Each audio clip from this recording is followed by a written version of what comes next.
Differential equation start ചെയ്യാൻ പോവുകയാണ്. Course outline നോക്കാം. First we have introduction to differential equation. എന്താണ് differential equation? Different type of differential equation. പിന്നെ differential equationന്റെ ചെറിയൊരു എക്സാമ്പിളും കൂടാണ് ഇതിൽ ഉൾപ്പെടുത്തിയിരിക്കുന്നത്. രണ്ടാമത്തെ നോക്കാം order and degree of differential equation. ഒരു differential equationന്റെ order and degree എങ്ങനെ കണ്ടുപിടിക്കാമെന്നാണ് സെക്കൻഡ് സെക്ഷനിൽ നമ്മൾ കവർ ചെയ്തിരിക്കുന്നത്. മൂന്നാമത്തത് ഫോർമേഷൻ ഓഫ് ഡിഫറൻഷ്യൽ ഇക്വേഷൻ. ഒരു ഇക്വേഷൻ തന്നു കഴിഞ്ഞാൽ അതിൽ നിന്നും അതിന്റെ ഡിഫറൻഷ്യൽ ഇക്വേഷൻ എങ്ങനെ ഫോം ചെയ്യാം എന്നുള്ളതാണ് മൂന്നാമത്തേനകത്ത്. The fourth one is solution to differential equation.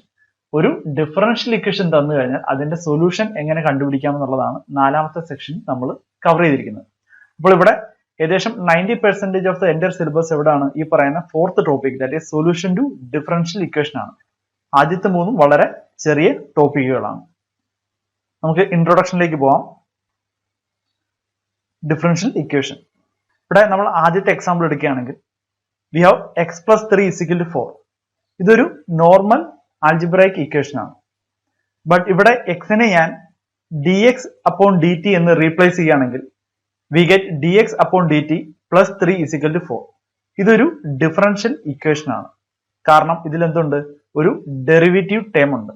Therefore I can say a differential equation is an equation that involves a derivative. ഒരു ഡെറിവേറ്റീവ് അടങ്ങിയിരിക്കുന്ന ഇക്വേഷനെയാണ് നമ്മൾ എന്ത് പറയുന്നത്? ഡിഫറൻഷ്യൽ ഇക്വേഷൻ എന്ന് പറയുന്നത്. നമ്മൾ ഈ ആദ്യത്തെ എക്സാമ്പിൾ, ആദ്യത്തെ ആൽജിബ്രൈക് ഇക്വേഷനകത്ത് നമ്മൾ എന്ത് കണ്ടുപിടിക്കാനാണ് നോക്കുന്നത്? We are trying to find out the value of x. Similarly, in a differential equation, നമ്മൾ എന്തിനാണ് ചെയ്യുന്നത്? We are trying to find out the value of x. We are trying to solve for x. ഇവിടെ നമ്മൾ dx by dt ഈ value ഏതാണെന്ന് നമുക്ക് bother ചെയ്യേണ്ട ആവശ്യമില്ല. V only bother about the value of X. അപ്പോൾ ആൽജിബ്ര ആണെങ്കിലും differential equation ആണെങ്കിലും നമ്മൾ സോൾവ് ചെയ്യേണ്ട ഏതിനാണ്? എക്സിന് തന്നെയാണ് സോൾവ് ചെയ്യേണ്ടത്. Now here if you see this equation dx upon dt plus 3 = 4, ഇതൊരു സിമ്പിൾ ഡിഫറൻഷ്യൽ ഇക്വേഷൻ ആണ്. അതുകൊണ്ട് തന്നെ ഇതിനകത്ത് നമുക്ക് എക്സിന്റെ വാല്യൂ വളരെ എളുപ്പത്തിൽ കണ്ടുപിടിക്കാനാവും. പക്ഷേ തന്നിരിക്കുന്ന ചോദ്യങ്ങൾ കുറച്ചും കൂടെ കോംപ്ലിക്കേറ്റഡ് ആണെങ്കിൽ നമുക്ക് സാധാരണ ഇന്റഗ്രേഷൻ മെത്തേഡ് മാത്രം പോരാ. We may require some additional method. ആ മെത്തേഡ് ഏതൊക്കെയാണെന്ന് നമ്മൾ സൊല്യൂഷൻ ഫോർ ഡിഫറൻഷ്യൽ ഇക്വേഷൻ എന്ന ടോപ്പിക്കിൽ പഠിക്കും. Now we can move on to our next topic, that is different types of differential equation. Mainly we have two kind of differential equation. The first one is ordinary differential equation. വായിച്ചു നോക്കാം. In ordinary differential equation, dependent variable changes with only one variable. That is, if I write dy by dx, if y ആണ് ഇവിടെ dependent variable, whereas x is an independent variable. കാരണം dy by dx എന്ന് വെച്ചാൽ it means that y depends upon the variable x, അല്ലെങ്കിൽ y depends upon a function of x. ഇവിടെ ഈ ഒരു ടേമിൽ നിന്ന് നമുക്ക് മനസ്സിലാവും y ഇവിടെ ഒരൊറ്റ വേരിയബിളിൽ മാത്രമേ ഡിപ്പെൻഡ് ചെയ്യുന്നുള്ളൂ. That is X. y ഇവിടെ എക്സ് എന്ന് പറയുന്ന ഒരൊറ്റ വേരിയബിൾ മാത്രമേ ഡിപ്പെൻഡ് ചെയ്യുന്നുള്ളൂ. അങ്ങനെയാണ് എങ്കിൽ ഐ ക്യാൻ സേ തന്നിരിക്കുന്ന ഡിഫറൻഷ്യൽ ഇക്വേഷൻ ഒരു ഓർഡിനറി ഡിഫറൻഷ്യൽ ഇക്വേഷൻ ആണ്. നമുക്ക് നോക്കാം രണ്ടാമത്തത് partial differential equation. Here the dependent variable changes with more than one variable. For example, suppose I have A dependent variable y, and if y depends upon more than one variable, say x, z or t, then I can say a differential equation containing the derivative of this y will be a partial derivative equation. And since we are living in a three-dimensional world, these partial derivatives are important because of the physical significance they have. അതായത് ഒരു physical example അല്ലെങ്കിൽ practical example എടുത്ത് അതിനെ mathematically model ചെയ്താൽ അതിന്റെ mathematical function ഒന്നിൽ കൂടുതൽ വേരിയബിളിനെ ഡിപ്പെൻഡ് ചെയ്യാനുള്ള ചാൻസ് വളരെ കൂടുതലാണ്. For take an example, let us say that I am applying heat to a metal surface. Okay, I am applying heat to a metal surface and I am trying to plot the graph. So let this be x-axis, y-axis, z-axis, and I am applying heat in this direction. Okay, so the heat transfer, it can be in x direction, y direction, z direction, or it can be any direction. So I am taking the heat transfer h as a function of x comma y comma z, and I can even write time here, but time is not significant in our example, so I am not taking t. Okay, so h is a function of x comma y comma z.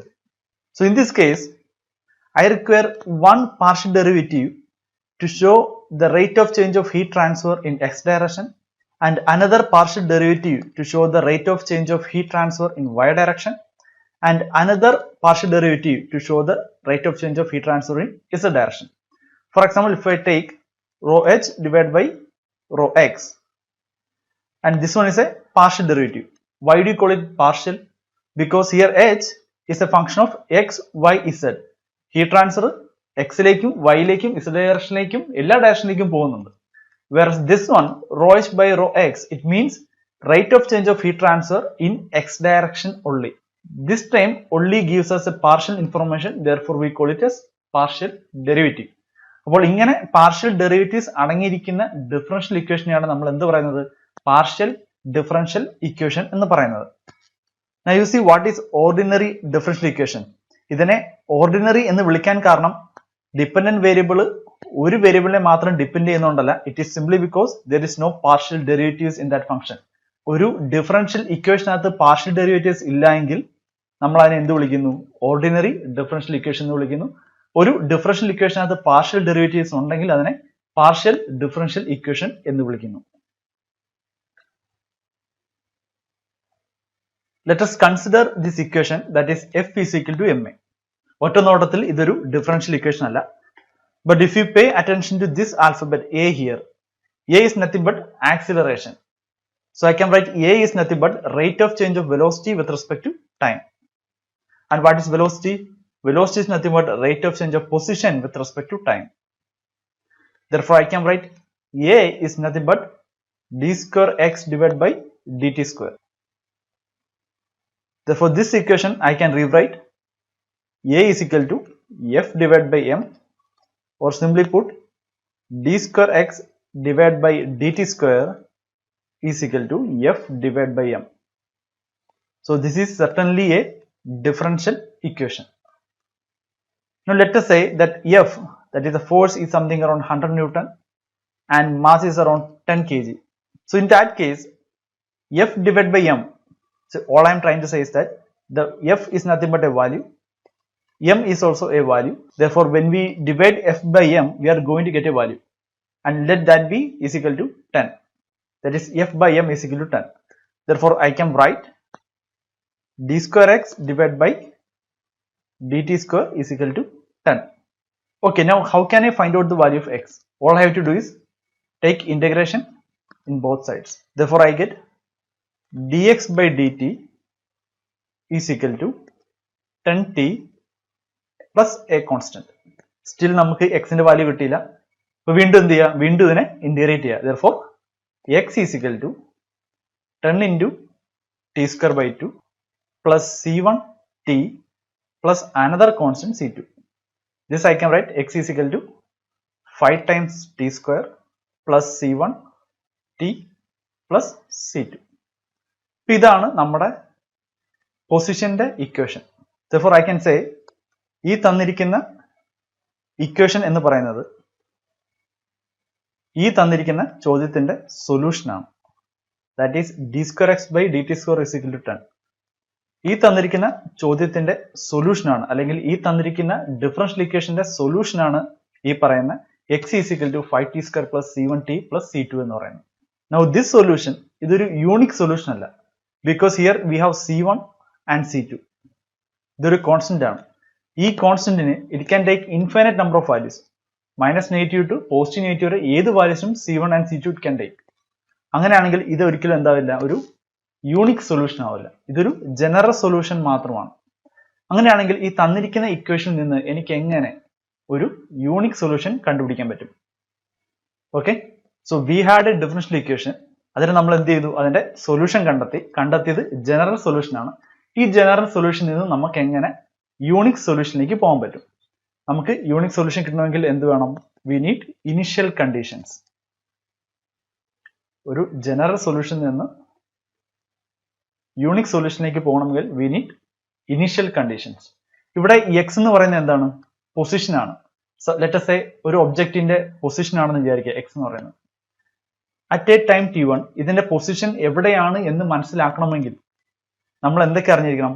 ആ object എവിടെ നിന്നാണ് start ചെയ്യുന്നത്, ആ ഒബ്ജക്റ്റിന്റെ speed എത്രയാണ് അല്ലെങ്കിൽ velocity എത്രയാണെന്നൊക്കെ അറിഞ്ഞിരുന്നാൽ മാത്രമേ നമുക്ക് എന്ത് പറയാൻ പറ്റൂ, അറ്റ് എ ടൈം t1 ഇതിന്റെ പൊസിഷൻ എവിടെയാണെന്ന് പറയാൻ പറ്റൂ. അപ്പോൾ ആ റിഫറൻസ് ടൈം അല്ലെങ്കിൽ ആ റിഫറൻസ് സ്പീഡ് നമുക്ക് തരുന്നതാണ് ഈ പറയുന്ന ഇനിഷ്യൽ കണ്ടീഷൻസ് എന്ന് പറയുന്നത്. Let us say x of 0 is equal to 0 and x dash of 0 is equal to 1. ഈ x of 0 നമ്മൾ എന്ത് ചെയ്യുന്നു, ഈ ഒരു ഇക്വേഷനിലേക്ക് സബ്സ്റ്റിറ്റ്യൂട്ട് ചെയ്യുന്നു. therefore we get 0 is equal to 0 plus 0 plus c2. therefore we get c2 is equal to 0.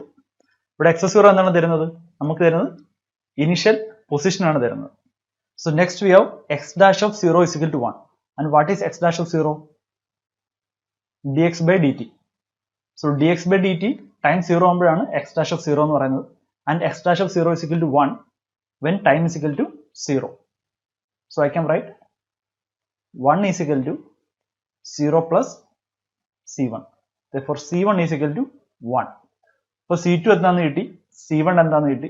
ഇനി ഈ equation നമുക്ക് എന്താക്കി മാറ്റി എഴുതാം. I can write x is equal to 5t square plus c1. c1 1 ആണ്, therefore t.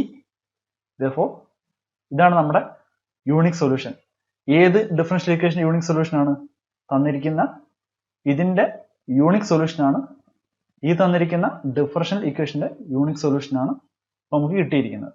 സോ ബേസിക്കലി ഇപ്പൊ നമ്മൾ ചെയ്ത് ഒരു ഡിഫറൻഷ്യൽ ഇക്വേഷൻ എടുത്തു, അതിന്റെ ജനറൽ സൊല്യൂഷനും യൂണിക് സൊല്യൂഷനും കണ്ടുപിടിച്ചു. പക്ഷെ ഇത് വളരെ സിമ്പിൾ ആയിട്ടുള്ള ഒരു ഡിഫറൻഷ്യൽ ഇക്വേഷൻ ആയതുകൊണ്ടാണ് നമുക്ക് ഇങ്ങനെ വളരെ എളുപ്പത്തിൽ ഇന്റഗ്രേറ്റ് ചെയ്ത് ചെയ്യാൻ പറ്റിയത്.